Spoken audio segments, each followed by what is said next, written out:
गुरु प्यारी सात संगत जी, प्यार से कहना। धन निरंकार जी। सात संगत जी, आज की साखी एक सच्ची घटना है, इसे पूरा जरूर सुनें। आज की साखी का विषय है आलोचनाओं का सामना कैसे करें। गुरु प्यारी सात संगत जी, संत निरंकारी प्रकाशन के पूर्व मुख्य संपादक निर्मल जोशी जी से एक बार किसी महापुरुष ने पूछा, महापुरुषों जी, लोग बेवजह ही किसी की भी आलोचना करते रहते हैं और आजकल चलन ही ऐसा है। कोई किसी की भी आलोचना बेहिचक बिना सोचे समझे करने लगता है। ऐसी स्थिति में बहुत क्रोध भी आता है। क्या करें, कुछ समझ में नहीं आता है। ऐसी स्थिति में गुस्से पर काबू करना भी बहुत मुश्किल हो जाता है। गुरु प्यारे सात संगत जी, महात्मा की बातें सुनकर जोशी जी ने कहा, लोग अक्सर आलोचना छिपकर करते हैं, इसलिए इसकी चिंता क्या करनी है। सात संगत जी, फिर महात्मा ने कहा, महापुरुषों जी, भले ही लोग आलोचना छिपकर करते हैं, लेकिन उन आलोचनाओं के बारे में जो हमारे लिए होती है, अगर हमें पता लग जाता है या हम पीछे से उन आलोचनाओं को सुन लेते हैं तो गुस्सा बहुत ही आता है। गुरु प्यारी सात संगत जी, फिर महात्मा निर्मल जोशी जी बोल, गुस्सा तो हमारे अंदर के अहंकार को प्रकट करता है, इसलिए गुस्से से बचना बेहतर है। सात संगत जी, जैसे ही महात्मा जोशी जी ये बात कह ही रहे थे, तभी फिर महात्मा ने कहा, महापुरुषों जी, आपके सामने भी तो ऐसी स्थिति आई होगी, तो क्या उन आलोचनाओं के बारे में सुनकर आपको गुस्सा नहीं आता? क्या आपके सामने भी ऐसी स्थिति आई है? सात संगत जी, तब जोशी जी ने कहा, हाँ, मेरे सामने भी कई बार ऐसी स्थिति आई है। फिर महात्मा पूछने लगे, तब आपने क्या किया? गुरु प्यारी सात संगत जी, जोशी जी ने कहा, पहले तो मैं आत्मनिरीक्षण करता हूँ कि वो दोष मेरे अंदर है या नहीं। अगर वो दोष सचमुच मुझ में है तो मैं उसे दूर करने की कोशिश करता हूँ, और इस अवस्था में मुझे आलोचक पर गुस्सा भी नहीं आता, क्योंकि उनकी आलोचनाओं में सच्चाई थी। गुरु प्यारी सात संगत जी, महात्मा जोशी जी की बातें सुनकर फिर महात्मा बोलने लगे, महापुरुषों जी, अगर आलोचना में सच्चाई ना हो तो तब तो क्रोध आएगा ही, तब तो गुस्सा आएगा ही।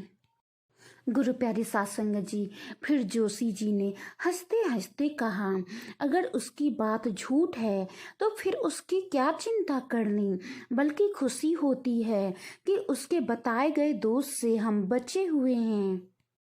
और मेरा अनुभव तो यही कहता है कि आलोचक के सामने हमें हमेशा मौन रहना जरूरी है, नहीं तो नुकसान हो सकता है, क्योंकि क्रोध की स्थिति में, गुस्से की स्थिति में बुद्धि सही काम नहीं करेगी और हम आलोचना का सामना उस कुशलता से नहीं कर पाएंगे, धैर्य से नहीं कर पाएंगे।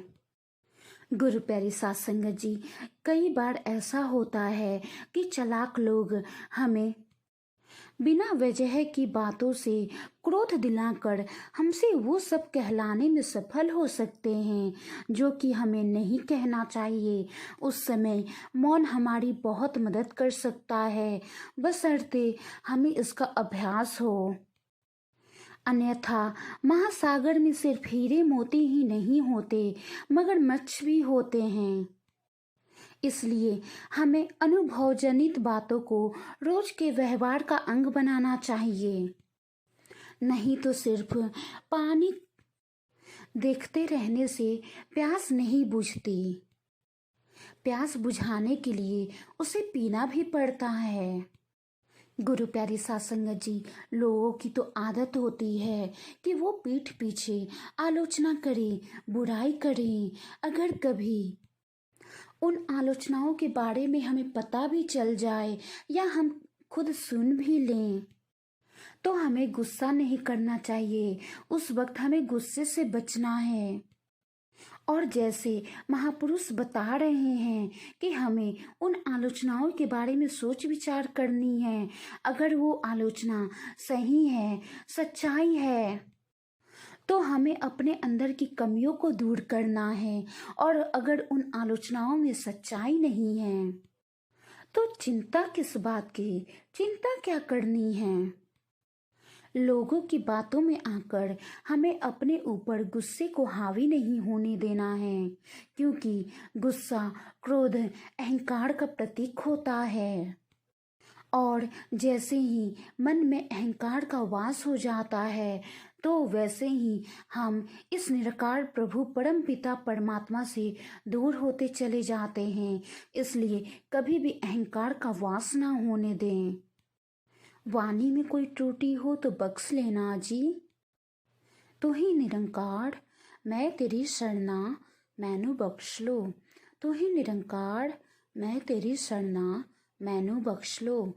गुरु प्यारी सात संगत जी, प्यार से कहना, धन निरंकार जी। गुरु प्यारी सात संगत जी।